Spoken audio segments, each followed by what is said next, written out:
to my channel and a video with very awkward lighting today because I'm not in my current setup, but I did want to pop on here to give a quick update. So it's been like a month since I have given you an update on my current cosplay build, and that's mainly because, as I've said in my other videos, that I'm doing a ton of hand beading and it's just not super interesting. But I think I have enough to share with you now to give a mostly interesting update. So if you like this content, make sure to hit the like button, make sure to hit subscribe for more content from me. And with that, let's get on into the update. So as we left off a month ago, I have been working on these panels. I have to create 7 of them. I had officially created my first mock-up, and I have now decided I'm not going to use that one. I've changed my beading techniques. I've changed how I support the panel itself, so I'm just not going to use that one anymore. So the plan so far is I'm still doing the embroidery in a 3 applique piece and doing all of this beading and sequins. I do have some metal, I don't know if you call it metal thread, metal wire, it's called bullion and pearl that I'm also going to add in here, particularly with the flowers, to make those look a little nicer and cleaner. So all that beading stuff, of course, is being done by hand. Each panel is that lovely satin fabric that I absolutely enjoy. There is an adhesive stabilizer that I put underneath this satin fabric. It was the only thing that I could think of to keep this satin as smooth and flat as possible without gravity eventually pulling it away. That is something that I have been witnessing on my other panel, which does not have the stabilizer behind it. It's just canvas. Gravity has slowly been pulling that fabric away from the panel, making it look bunchy. Kind of wish I would have used a quilt batting instead, because I think that would have filled it out in the way that I was imagining, but I'm already 3 deep, and by the time I came to that realization, I was not going to redo the others. I had already done most of the hand sewing on it. So we're going with the adhesive, which does make them a bit stiffer, and then I'm still putting the canvas on the back just for some extra support and to keep the stabilizer and the satin just like an extra precaution on keeping those together. I have no idea if that stabilizer will eventually fail, if the fabric will eventually pull off. I have no idea, so we're just going to have to see over time. Hopefully it's not an issue at all, but that's what the plan is now. It does have the added benefit of helping me cut the satin as well. That satin is so slippery, I cannot keep it in place. Doesn't matter if I use weights or pins or anything, it just moves, like it shifts. And that might be because of the flaw in the fabric weave that the fabric store told me was there that I couldn't quite see. So maybe that's one of the problems, but using that stabilizer has stabilized it so that I can cut it out, and then I just leave it on and stitch everything together. I think I'm still going to use a canvas backing for the gold part of the panel, and that's where I think I'm going to put in some quilt batting to give this a little extra lift and support. So I will experiment with that, but essentially this comes down to my first prototype panel that I thought I was going to be able to use being completely unsalvageable. So it's up on my dress right now for moral support, but other than that, I have to make them all. I can't use that one. I can't even salvage the embroidery, which I guess is fine. That's the nature of experimentation, right? So I have 1 panel without the gold, like the beading, completely done. I have 1 where the hand beading is done except for the gold wire, and I just need to glue on the gems that I added to embellish it. And then actually I need to go back to that first panel and update the wire because I changed how I'm doing that. So actually it's not completely done. Either way, I have 3. I have 3 made, and I'm finishing up the embroidery on the 4th one. So I'm making progress, but there are still several more weeks of this left. And I have found the monotony of doing this beading, plus March just generally being a rough month for me, was not good for my mental health. So particularly on this panel I've been working on, I have been taking my time with it. I'll work on it a little bit, and then I'll go do a different part of the dress, and then, come back and do a little bit of it and then go do something else.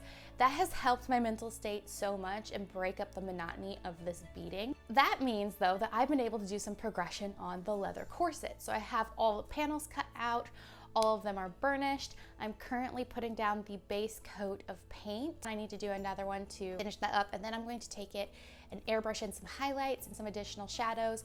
I'm gonna get some gold in there, And then I'm going to do the edge coat and then paint that gold because I could not find gold edge coat. That's going to like round out and fill in the edges of the pieces nicely. Even though I burnished them, I still think the edge coat will help give it some more dimension. And then I will be able to lace it all together. I cut out the buckles. I need to finish those up. But I was going to originally buckle myself into this on the sides and just have it not lace up at all, but I've decided that seems like a bit of a hassle to get in and out of every time, so I think I am going to cut in lacing in the back, which also I probably need to do anyway because I have actually lost 30 pounds since I started this cosplay. So that corset is made, the leather is all cut out to my previous body shape. So I think I need to make that adjustment anyway to make sure that it fits. Given that it's not an overbust, I think just adding the lacing will probably suffice. I'll just have to see, but I'm going to finish it up as I would. If I have to remake it, I have to remake it. I have plenty of leather to do that. But for the time being, I'm just going to keep moving forward. I do think I'm going to add in some gems on some of the panels, and I think I'm going to also gold leaf some of the details. I just need to do some experiments on how the gold leaf sticks to the paint, because if it sticks to the paint as well as the glue, I'll never be able to get it off. So I may have to do some sort of top coat first. That paint always feels kind of sticky. So we'll just have to see on that, but I do want to add gold leaf into this. I just think it'll really make those details pop. So yeah, so that's where I'm at with my Sakizo build. I actually, it's April. I told myself I would need to make a decision to either start Draculara or continue with my Sakizo build, and I have made a decision, and it's no and kind of yes. So what I'm going to do, because DragonCon is a little up in the air right now, and I was going to try to compete with Draculara at DragonCon, but the gown itself is actually quite large, and I cannot take Sakizo off of the dress form. It needs to stay right where it is until the entire skirt is finished, and then I can put that away. So for the time being, I just don't have the space to actually do Draculara. So what I've decided I'm going to do is not start Draculara, but instead I think I'm going to start the Desu Frieren design that I wanted to do this year anyway. So I'm gonna go ahead and try to find the materials for that so I can get that started. And then Sakizo will not be paused, it will just be kind of slowed down. Since I'm already slowed down on this build because of the beading, I'll still work on that the same amount that I'm doing now to try and get through that by the end of April. But once I have the leather corset finished, I really don't want to move on to doing any other part of Sakizo until the skirt is done. I just don't really want to. So I am going to essentially take a bit of a mental break from Sakizo outside of the hand beading and focus on a different build for a little bit. So that's the plan right now. Like I said, I do have to find the materials first. So I am going home to the Midwest this weekend to visit family and friends and go see the live action Sailor Moon, which I'm very excited to see. And I am going to drop by the Joann's there. There's a couple of them that I know of to see if I can find some of the fabric I need to complete this Frieren build. And if I can, then that will speed things up a little bit. But yeah, I think that's what I'm going to do. There's more leather working in that as well, which I'm very excited to do because I'm clearly an amateur. So the more I do it, the better I'm going to get, and I really enjoy working with leather. So that's the plan. And then the rest of the year's build will be, of course, to keep working on Sakizo and try to crank that out. And then I think I'm going to be doing a Hannah Alexander Displacer Beast build later in the year. We'll see. But yeah, so that's my update for this week. Next week will probably be another update. I might be able to get the leather corset detailed like walkthrough of how I made it out this month. We'll see how that goes. But I am pretty close. Once I'm done painting it and adding all the details, it's just a matter of lacing it up and adding in the lacing panel in the back. And then I'll do another costume commentary video towards the end of the month. Oh, I'll also be going to MomoCon this year. I'm not guesting this year, but I will be there potentially competing. So there will also be that video coming out in a couple months as well because, well, it's not until the end of May.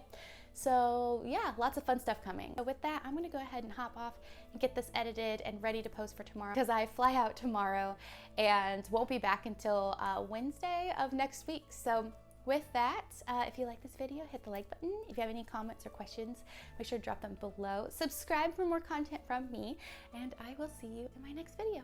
Bye.